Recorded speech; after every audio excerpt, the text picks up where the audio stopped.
Tramp 1,5 yil avval Oq uyda Zelenskiyning yuziga qarab, uning qo'lidagi barcha kartalar tugaganini aytgan edi. Ammo keyingi 18 oy global harbiy kuchlar muvozanati va diplomatik imkoniyatlar taqsimoti kutilmagan darajada o'zgardi. Bugun esa asosiy kartalar tobora Ukraina qo'lida jamlanmoqda. Kiyev endi faqat yordam oluvchi emas, balki o'yin qoidalariga ta'sir ko'rsatayotgan tomonga aylanmoqda. Chunki Ukraina o'z harbiy tarixida ilk bor tayyor jangovar dronlarni to'g'ridan-to'g'ri Washingtonga eksport qildi. Dastlabki partiya doirasida 2000 ta F-10 zarba beruvchi uchuvchisiz apparat AQSh qurolli kuchlariga yetkazib berildi va rasman qurollanishga qabul qilindi. Bir vaqtlar Tramp tomonidan bildirilgan keskin tanqidlarga qaramay, Zelenskiy endi muzokara stolida ishlab chiqaruvchi davlat rahbari sifatida o'tiribdi. Ukraina AQSh mudofaa sanoatidagi muhim bo'shliqlardan birini to'ldirishga kirishdi. Hozirgi kunda erkaklar orasida eng ko'p tavsiya qilinayotgan vosita Prostamix. 40 mingdan ortiq erkak foydalangan va hammasi rozi. Bu vosita yosh o'tib charchoq bo'ladiganlarga foydali, quvvatni, ishonchni qaytaradi. Natija esa birinchi kursdayoq bilinadi. Kanal obunachilari uchun 50% chegirma. Hoziroq buyurtma bering va chegirmaga ega bo'ling. Bu tarixiy dron yetkazib berish Ukraina va AQSh o'rtasida yillar davomida bir tomonlama harbiy yordamga asoslangan munosabatlarning mohiyatini jiddiy o'zgartirishi mumkin. Ayniqsa so'nggi kunlarda Washington Ukrainaga uzluksiz harbiy yordam berishda davom etadimi yoki yo'qmi degan savollar kuchaygan bir paytda bu qadam munosabatlarni yangi bosqichga olib chiqmoqda. 2000 ta strategik ahamiyatga ega dron yetkazib berilishi Ukraina uchun Trampning pragmatik o'zaro manfaatga asoslangan yondashuvdan foydalanish imkoniyatini ochadi. Kiyev va Washington o'rtasida shakllanayotgan yangi texnologik ko'prik ehtimoliy tinchlik muzokaralarida muhim bosim vositasiga aylanishi mumkin. Zelenskiy AQSh armiyasiga texnologiya eksport qilayotgan ittifoqchi sifatida Washingtonning siyosiy va harbiy qo'llab-quvvatlashini mustahkamlash imkoniyatiga ega bo'lmoqda. Bu esa Ukraina rahbariga Putin bilan muzokaralarda ancha kuchli pozitsiyadan turib harakat qilish imkonini beradi. Aslida Ukraina AQShga shunchaki 2000 ta arzon F-10 dronini sotmadi. Bu apparatlar ortida Washington bilan munosabatlarda katta geosiyosiy savdolash imkoniyati ham shakllanmoqda. Shu bilan birga AQSh armiyasi bu dronlarni o'z arsenaliga kiritish orqali Yaqin Sharqda Eronga qarshi olib borilayotgan dronlar urushidagi muvozanatni o'zgartirish imkoniyatiga ega bo'ladi. Bu yerda Washington aynan nimani qo'lga kiritayotganini harbiy nuqtai nazardan ko'rib chiqish muhim. Urush sharoitida to'liq sinovdan o'tgan bu tizim zirhli texnika, harbiy uskunalar va piyoda bo'linmalariga yuqori aniqlikdagi zarba berish uchun ishlab chiqilgan. AQShning aynan F-10 ni tanlashidagi eng muhim texnik omillardan biri dron tarkibida Xitoyda ishlab chiqarilgan birorta ham komponent yo'qligi. Bu xususiyat apparatga AQSh harbiy qonunchiligidagi qat'iy ta'minot zanjiri talablariga mos kelib, Amerika armiyasi qurollanishiga tez kirish imkonini berdi. Pentagon shu tariqa og'ir va murakkab tizimlar o'rniga piyoda bo'linmalari jang maydonida tez ishga tushira oladigan arzon yuqori manyovrchan va simmetrik zarba vositasini qo'lga kiritdi. Ayniqsa Yaqin Sharqda Eronga qarshi o'tkazilgan operatsiyalarda AQSh ko'rgan jiddiy yo'qotishlar bu ehtiyojni strategik darajaga olib chiqqan. Bloomberg ma'lumotlariga ko'ra 2026 yil fevral va aprel oylari oralig'ida AQSh armiyasi kamida 24 ta MK-9 Reaper uchuvchisiz apparatini yo'qotgan. Ularning har biri o'rtacha 30 milliondan 50 million dollargacha turadi. Eron havo mudofaa tizimlari hamda proksi kuchlarining bazalariga hujumlari bir necha oy ichida AQShga qariyb 1 milliard dollarlik Reaper yo'qotishlarni keltirib chiqargani aytilmoqda. Aynan shu nuqtai nazardan F-10 dronlari AQShning qimmatbaho uchuvchisiz apparatlar yo'qotilishini kamaytirishga xizmat qiluvchi taktik yechimga aylandi. Bir dona F-10 ning narxi atigi bir necha $100 atrofida. Shu sababli uning yo'qotilishi AQSh iqtisodiyoti uchun MK-9 kabi og'ir moliyaviy zarar keltirmaydi. Biroq operator tomonidan real vaqt rejimida boshqarilishi tufayli F-10 okoplardagi yoki harakatlanayotgan nishonlarga aniq zarba berish imkonini saqlab qoladi. Eronning Yaqin Sharqdagi asosiy zarba vositalaridan biri bo'lgan Shahid V seriyasi Ukrainaning F-10 tizimini taqqoslaganda ikki mutlaqo boshqa harbiy doktrina namoyon bo'ladi. Shahid 136 deltasimon qanotli strategik infratuzilmani yo'q qilishga mo'ljallangan uzoq masofali zarba droni. U 1000 dan 2500 kilometrgacha uchish va 40 kilogramdan 90 kilogramgacha jangovar kalak olib yurish mumkin. F10 esa 5-30 kilometrlik qisqa taktik masofada ishlaydi. U operatorning real vaqtdagi qarorlari asosida harakat qiladi va nuqtaviy zarbalar uchun 0.3 kilogramdan 7 kilogramgacha jangovar yuk ko'taradi. Shahid tizimlari belgilangan GPS koordinatorlari bo'yicha avtonom harakat qilsa, F10 oxirgi soniyagacha manyovr qilib harakatlanayotgan zirhli texnikani ta'qib qilishi mumkin. Eron dronining bir donasi 20 mingdan 80 ming dollargacha turadi. Ukrainaning F10 dronlari esa bu narxning 10dan 1 qismidan ham arzonroq ishlab chiqarilib, katta to'dalar shaklida qo'llanilishi mumkin. Bu AQShga Eronning uzoq masofali shahid tahdidiga qarshi faqat qimmat raketalar bilan javob berishga bog'liqligini kamaytirish imkonini beradi. Arzon F10 dronlari taktik front chizig'ida asosiy zarba vositalaridan biriga aylanishi mumkin. Shu bilan birga Amerika kuchlari Ukraina dronlaridan Husiylar yoki Hizbulloh bo'linmalarini raketalarni uchirishdan oldin front chizig'ida yo'q qilish uchun ham foydalanishi mumkin. Pentagon dronlar sohasida ustunlikka erishish dasturi doirasida kelajakdagi uchuvchisiz urush texnologiyalariga 1.1 milliard dollar ajratgan. Bu mablag'ning asosiy maqsadi 2027-yilga qadar AQSh armiyasi uchun 200 mingdan ortiq arzon zarba dronlarini xarid qilish. Ammo bu yerda asosiy savol paydo bo'ladi. Urushning o'rtasida turgan Ukraina AQSh armiyasining bunday ulkan ishlab chiqarish ehtiyojini mustaqil ravishda qondira oladimi? Raqamlar bu savolga juda aniq javob beradi.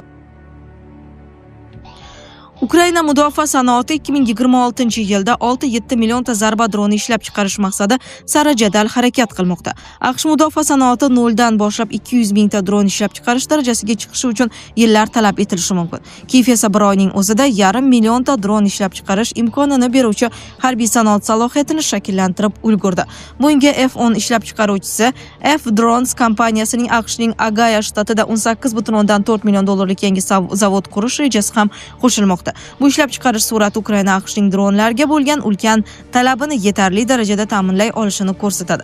Ammo bu misli ko'rilmagan dron kelishuvidan AQShdan keyin eng katta strategik foydani aynan Ukraina olishi mumkin. Eksport orqali Kiev Washingtondagi maqomini doimiy ravishda harbiy yordam so'raydigan zaif ittifoqchidan Amerika armiyasidagi texnologik bo'shliqlarni to'ldiruvchi harbiy hamkor darajasiga ko'taradi. Bu yangi maqom Zelenskiyning Oq uy bilan harbiy yordam bo'yicha muzokaralardagi eng muhim kartalardan biriga aylanmoqda. 2026-yil iyulidagi Anqarada o'tkazilgan NATO sammiti va undan keyingi Oq uy uchrashuvlarida Trampning Ukrainaga nisbatan ritorikasi sezilarli yumshagani, 2000 ta dron bo'yicha dastlabki buyurtma esa bu strategiyaning ilk natijalarini ko'rsata boshlaganidan dalolat beradi. Zelenskiy amalda Trampga Ukraina AQSh mudofaa sanoatini kuchaytirishga qanday yordam bera olishini namoyon qildi. Ukraina bu qadam evaziga erishishni ko'zlayotgan eng katta harbiy natijalardan biri zaxiralari jiddiy kamaygan Patriot havo mudofaa tizimlari uchun tutib qoluvchi raketalarni ishlab chiqarish litsenziyalarini Kievga berish masalasidir. Eron bilan urush AQShning Patriot zaxiralarining 67% ga qisqargani haqida xabar va da'volar Washingtonni yangi ishlab chiqarish liniyalarini tashkil etishga majbur qildi. Endi Ukraina o'z dron texnologiyalarini Patriot raketalarini ishlab chiqarish litsenziyalariga almashtirishga harakat qilishi mumkin. Gap faqat Patriot haqida emas, uzoq masofali Tomahawk raketalari va yanada zamonaviy Amerika o'q-dorilarini Ukrainaga yetkazib berish masalasi ham ushbu dron diplomatiyasining asosiy muzokara mavzularidan biriga aylanishi mumkin. Shu ma'noda Zelenskiyning muzokaralardagi pozitsiyasi hozir har qachongidan ham kuchliroq ko'rinmoqda. Ehtimoliy tinchlik muzokaralarida bu eksport kelishuvi Ukrainaning diplomatik og'irligini favqulodda darajada oshiradi.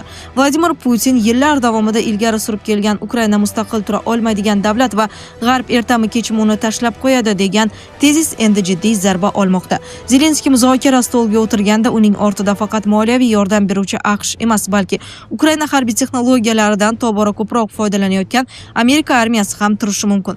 Tijoriy manfaat va kelishuv mantig'iga katta ahamiyat beradigan Donald Trump uchun o'z armiyasiga texnologiya yetkazib berayotgan davlatni tinchlik muzokaralarida Rossiya foydasiga kuchli bosim ostiga qo'yish siyosiy jihatdan ancha murakkablashadi. Shu tariqa Ukraina hududiy yon berish talablariga qarshilik ko'rsatar ekan, yangi muhim kartani ishga solishi mumkin.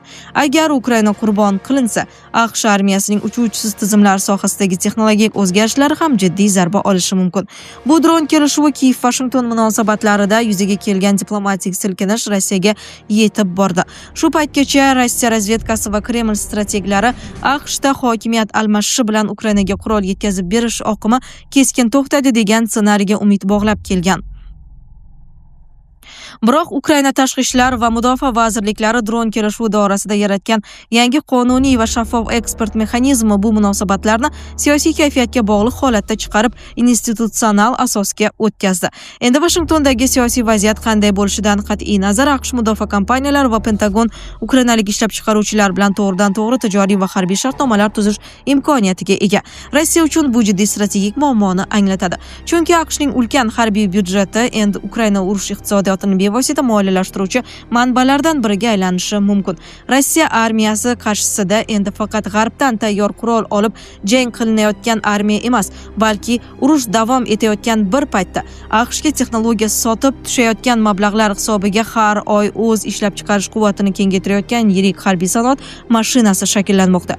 Ushbu shartnomalardan olinadigan daromadning 20% to'g'ridan-to'g'ri Ukraina davlat byudjetiga o'tkazilishi Kiyev urushni moliyalashtirish uchun yangi va barqaror manba topganini ko'rsatadi. Moskva uchun yana bir jiddiy strategik oqibat bor. Bu kelishuvlar orqali Ukraina g'arb mudofaa sanoatiga tobora chuqur va uzoq muddatli tarzda integratsiyalashmoqda. Bu jarayon Ukrainaning Rossiya harbiy ta'sir doirasidan qaytarib bo'lmas darajada chiqib ketishini ham anglatadi. Kremlning harbiy doktrinasi yillar davomida raqibdan ko'proq qurol ishlab chiqarish va uni frontda uzoq muddatli urush orqali holdan toydirish strategiyasiga asoslangan edi. Ammo endi Rossiya qarshisida Amerika mudofaa gigantlari kapitali bilan quvvatlanayotgan va jadal suratlarda rivojlanayotgan Ukraina harbiy sanoati paydo bo'lmoqda. Og'ir sanksiyalar bosimidagi Rossiya iqtisodiyoti endi faqat Kiyevning ichki resurslari bilan emas, balki amalda Washingtonning ulkan xarid quvvati bilan ham raqobatlashishga to'g'ri keladi. Bu esa Rossiya harbiy elitasi uchun jiddiy psixologik va strategik bosimni yuzaga keltirmoqda. AQSh va Ukraina shunday tarixiy qadamlarni tashlayotgan bir paytda global raqiblar Rossiya va Xitoy ham jarayonlarni shunchaki kuzatib turgani yo'q.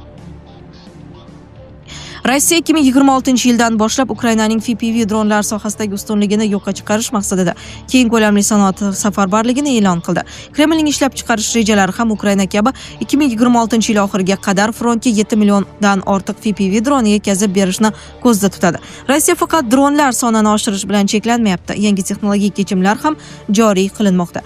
Jumladan yangi avlod Molniya seriyasidagi uchuvchisiz apparatlar frontda qo'llanila boshlandi. Ukrainaning radioelektron kurash tizimlarini chetlab o'tish uchun Rossiya radiosignal o'rniga optik tolali kabel orqali boshqariladigan yangi FPV dronlarni ishlab chiqarmoqda. Bunday apparatlar radioelektron to'sqinlikka deyarli ta'sirchan emas. Bundan tashqari Eron konstruksiyasi asosida Geran dronlarga reaktiv dvigatellar o'rnatilmoqda. Natijada Ukraina havo mudofaasiga javob qaytarish uchun kamroq vaqt qoldiradigan yuqori tezlikdagi kamikaze dronlar yaratilmoqda. Rossiya dronlari Ukraina AQShga yetkazib bergan Fi-10 bilan taqqoslanganda muhim texnologik farqlar ko'rinadi. F10 standart radiokanallar orqali ishlab yuqori manyovrchilikni ta'minlaydi. Rossiyaning optik tolali dronlari esa kuchli radioelektron kurash sharoitida jiddiy tahdid bo'lib qolmoqda. F10 yuqori manyovrchanligi tufayli hatto harakatlanayotgan zirhli texnikaning ochiq lyuka orqali kirib zarba berish imkoniyatiga ega. Rossiyaning optik tolali dronlari radioelektron kurash vositalariga chidamli bo'lsa-da, ularning ortidan tortilib boradigan uzun kabel jiddiy kamchilik tug'diradi. O'rmonzorlarda yoki binolar zich joylashgan hududlarda daraxtlar, nishonlar va inshootlar boshqa to'siqlarga ilinib qolishi mumkin. F10 esa hech qanday jismoniy kabelga bog'lanmagan holda erkin harakat qiladi. Aynan shu xususiyatlar F10 ni AQSh armiyasi uchun jozibador taktik yechimga aylantirmoqda. Jahon harbiy tarixi yangi davrga kirmoqda. Endi hal qiluvchi to'qnashuvlarda g'alabani faqat ulkan zirhli diviziyalar emas, balki osmonni qoplaydigan arzon, aqlli va moslashuvchan tizimlar ham belgilashi mumkin. Bir vaqtlar g'arbdan o'q-dori va qurol kelishini kutib turgan Ukraina bugun Washingtonning uchuvchisiz aviatsiya sohasidagi texnologik inqilobining muhim bo'g'iniga aylanib bormoqda. Ammo bu harbiy yetkazib berish yanada kattaroq o'zgarishi global ittifoqlarning tabiati o'zgarayotganini ko'rsatadi. Super davlatlar qurol yetkazib beradigan ittifoqchi esa uni kutib turadigan bir tomonlama munosabatlar davri asta-sekin yakunlanmoqda. Bevosita jang maydonida sinovdan o'tgan texnologiyalar va frontda to'plangan tezkor tajriba zamonaviy diplomatiyaning eng qimmatli vositalaridan biriga aylandi. Hatto Pentagon kabi qat'iy byurokratik tizimning urush olib borayotgan davlatdan harbiy texnologik import qilish uchun jarayonlarni tezlashtirishi kelajak urush doktrinalarida moslashuvchanlik qanchalik muhim bo'lib borayotganini ko'rsatadi. Zelenskiyning bu strategik qadami Ukrainani geosiyosiy shaxmat taxtasidagi oddiy front chizig'i maqomidan olib chiqmoqda.